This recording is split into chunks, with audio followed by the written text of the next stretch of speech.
Wioskian Wachi Yankelo. That means good day and pleased to meet you in Lakota. My name is Jesse Conroy and I am a Native American from the Ogallala Sioux tribe. And Frankie asked me to answer some questions and make this video for you guys. So here it is. Question 1 is, can I speak Lakota? Well, I only know so much, but my grandmother is full-blooded Native American and her first language is Lakota. So we had to catch on pretty fast. Question 2 is, are you afraid the language will be lost?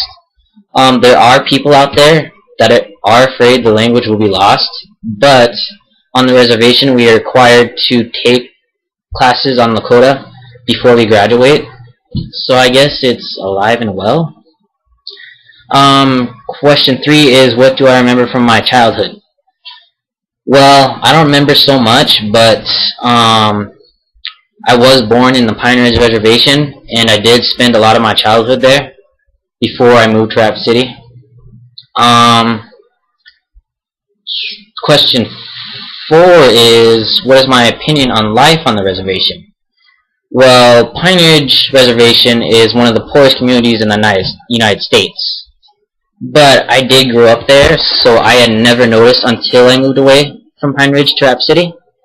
But, you know, home is home. So going back to it, I guess we kind of got through it, even if it did seem like a poor place. Question 5 is there any art that your tribe specializes in? We specialize in beadwork and let me look at this real fast. Beadwork, and basically I'll show you some beadwork right here. These are my moccasins from when I was born. Well, they were given to me to wear as a baby. And then these are some I got when I got older. The beadwork here, I guess it takes a long time to do this, but I do have a couple relatives that think of it as fun. I don't know much about beadwork, but it is done, and I think I'm going to cut it off here so I can start another video. Alright.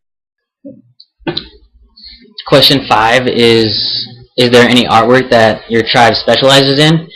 Well, there's star quilts and beadwork.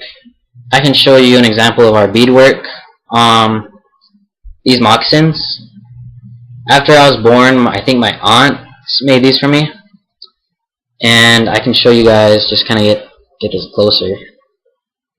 Yeah. And then when I turned 3, these were made for me. Basically, I'd wear these whenever I went to powwows and everything else like that. But yeah, a lot more work put into these ones, and I don't know, I kind of like these ones better than those are the ones I remember the most, basically. Another artwork is an artist named Sam Tubles. He made this horse, this kind of miniature rocking horse. And I don't know, you guys might want to take a look at that. It's kind of cool. He makes artwork for us, and it's kind of nice. The next question is, what ceremonies do your tribe have? Well, we have powwows, sun dances, and sweats. A powwow is a series of dance contests, but they're more traditional. One type of dance is actually called traditional. It's for men and women, and I don't know. I never enjoyed it, but the dance I did enjoy the most was fancy. Fancy dancing is something for men and women, and it was always kind of fun because it kind of resembles an eagle. And then there's jingle dress dancing, and that's for girls. It's where their dress has homemade bells on them. So whenever they dance, those bells go off, and so I don't know. It's kind of something I grew up watching. And grass dancing is another thing for guys. They're basically covered in these yarn these yarn strings, and so whenever they danced, they would fly up and everything. The next question is, what type of clothing do you use for the ceremonies? Well, it really depends on what kind of dance you're in when it comes to powwows, because like I just described the dances like jingle dress dancing and grass dancing. But today we use canvas to make our clothing, which is basically, it replaces buffalo hide. The next question is, what message do you want your grandchildren to remember about their heritage? Well, I want them to remember basically stories that we passed down through history, or we pass them down orally. This describes a lot of our heritage and